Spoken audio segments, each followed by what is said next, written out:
Hello. आज हम एक ऐसे पेशेंट से बात करेंगे जिनका 4 साल पहले एक्सीडेंट हो गया था।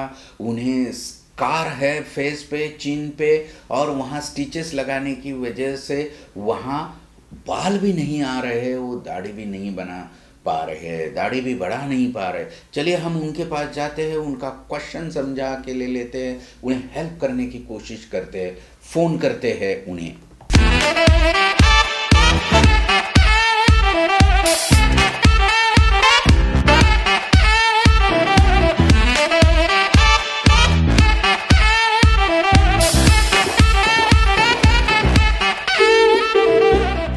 अब्दुल जी, मैं डॉक्टर धनंजय चौहान बात कर रहा हूँ, क्लियर स्किन और हेयर एमडी पूना से। आपने हमारे चैनल पे क्वेश्चन पूछा था, इसलिए आपसे बात कर रहे हैं। हेलो। हाँ हाँ हाँ सर, हाँ सर। हाँ हाँ, आपको एग्जैक्ट प्रॉब्लम क्या है? आपको कुछ स्कार हो गया है चिन पे, या एग्जैक्ट क्या प्रॉब्लम है आपका? सर 4 साल पहले क्या हुआ था, हम्म। मेरा एक्सीडेंट हो गया था। ओके। वो ऐसे चीन पे एक स्कार हो गया था। हम्म। उसके बाद कुछ स्टिचेस विचेस डाले थे डॉक्टर ने, और उसके बाद क्या हुआ कि वहाँ पे बाल आना बंद हो गए। तो ऐसे वो वहाँ पे ऐसे लगता है कि पूरा वो एरिया पूरा बॉल्ड है, वहाँ पे दाढ़ी नहीं आती। दाढ़ी नहीं आती, इसलिए दाढ़ी नहीं बढ़ा पा रहे। कुछ कर सकते हैं क्या? हाँ, देखिए, आपके जो प्रॉब्लम है वो स्कार पहले हमें देखना पड़ेगा, कितना बड़ा स्कार है, किस टाइप का स्कार है। स्कार पे आपको बाल नहीं आ रहे तो कोई भी दवा से वहाँ बाल नहीं आ जाएंगे। तो हमें दो पार्ट करने पड़ेंगे। पहले आपका स्कार है वो कितना बड़ा है, कितना लंबा है, तो पहले स्कार की भी ट्रीटमेंट कर सकते हैं, उसे बेटर बना सकते हैं तो वो भी बनाएंगे।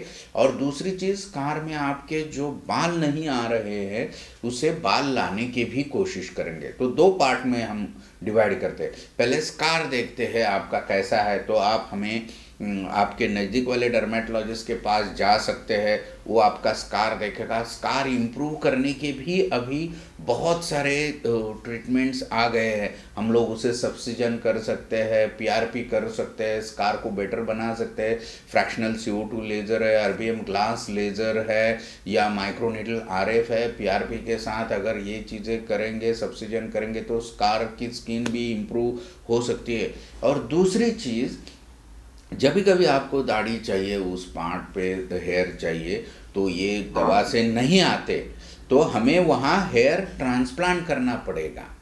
समझ में आ रहा है? हाँ हाँ हाँ सर। हाँ, तो हेयर ट्रांसप्लांट करने के लिए फिर आपको डर्मेटोलॉजिस्ट या हेयर ट्रांसप्लांट सर्जन के पास जाना पड़ेगा। वो आपके वो स्कार को देख के, उस एरिया को देख के कैसे और कितने बाल लगा सकते हैं ये आपको बता सकेंगे।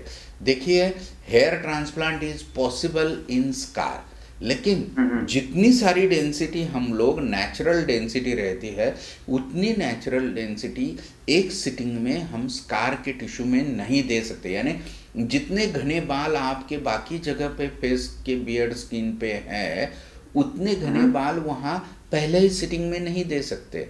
समझ में आ रहा है? क्योंकि उसमें फिर 1 या 2 या 3 सिटिंग में और ज़्यादा घने घने बाल हम दे सकते।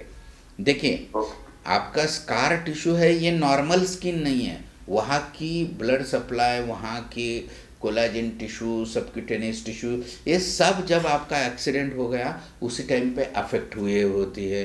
तो उससे पहले हमें इम्प्रूव करने की कोशिश तो करनी ही चाहिए, लेकिन जब हम हेयर ट्रांसप्लांट कर रहे हैं तो वहाँ ब्लड सप्लाई कम होने के वास्ते हमें ज़्यादा डेंसिटी नहीं दे सकते।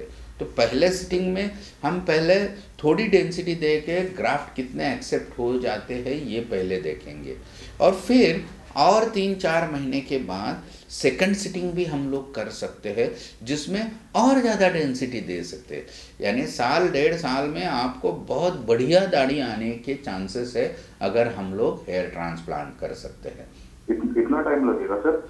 नहीं, देखिए, पहले सिटिंग में जब बाल लगाते हैं तो वो बाल पहले अंदर एक्सेप्ट हो जाते हैं, फिर एक्सेप्ट होने से बाद उसमें से बहुत सारे बाल झड़ भी सकते हैं, और फिर नए बाल आ जाएंगे। तो ये सारी प्रोसेस को 3 से 6 महीना, 8 महीना लगता है। ये पहले सिटिंग के बाल अच्छी तरह से एक्सेप्ट हो जाने के बाद, नए बाल वहाँ आने के बाद 6 से 9 महीने के बाद हम लोग उसके बीच में और बाल डाल सकेंगे और घनी दाढ़ी आपको देने की हम लोग कोशिश कर सकते हैं।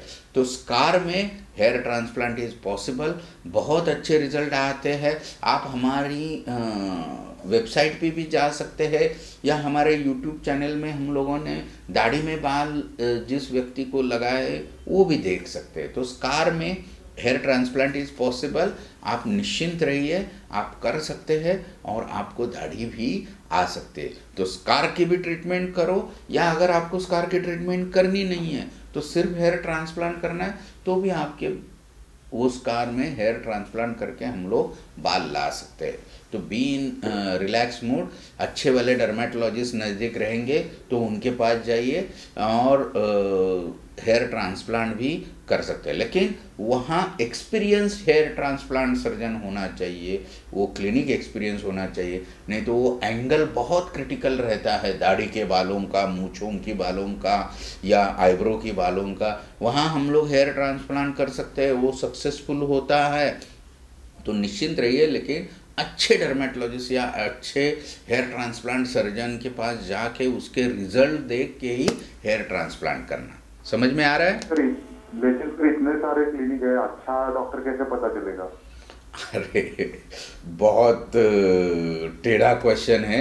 अच्छा डॉक्टर यानी वो रिजल्ट अच्छा दे दे, अच्छी डेंसिटी दे दे, नेचुरल लुक दे दे, उसके रिजल्ट्स अच्छे होने चाहिए। उसके रिजल्ट जिन लोगों को आ गए, ऐसे 5, 50, 100, 150 पेशेंट है उनको मिले, सिर्फ फोटो पे भी मत जाइए। और नेचुरल लुक आता है या नहीं आता ये भी देखिए। वो क्लिनिक कैसा है, रेप्यूटेड है या कुछ दिन में बंद करके भाग जाने वाले भी क्लिनिक अभी निकले। कहाँ भी लोग हेयर ट्रांसप्लांट कर रहे हैं क्योंकि वो मॉनिटर्ड नहीं है, तो उसको रूल्स के अंदर नहीं कर रहे हैं। तो नेचुरल लुक मिलता है क्या देखिए, अच्छी हेयर डेंसिटी दे सकते हैं क्या ये भी देखना चाहिए, सर्जन का एक्सपीरियंस देखना चाहिए, ऑपरेशन थिएटर कैसा है ये देखना चाहिए।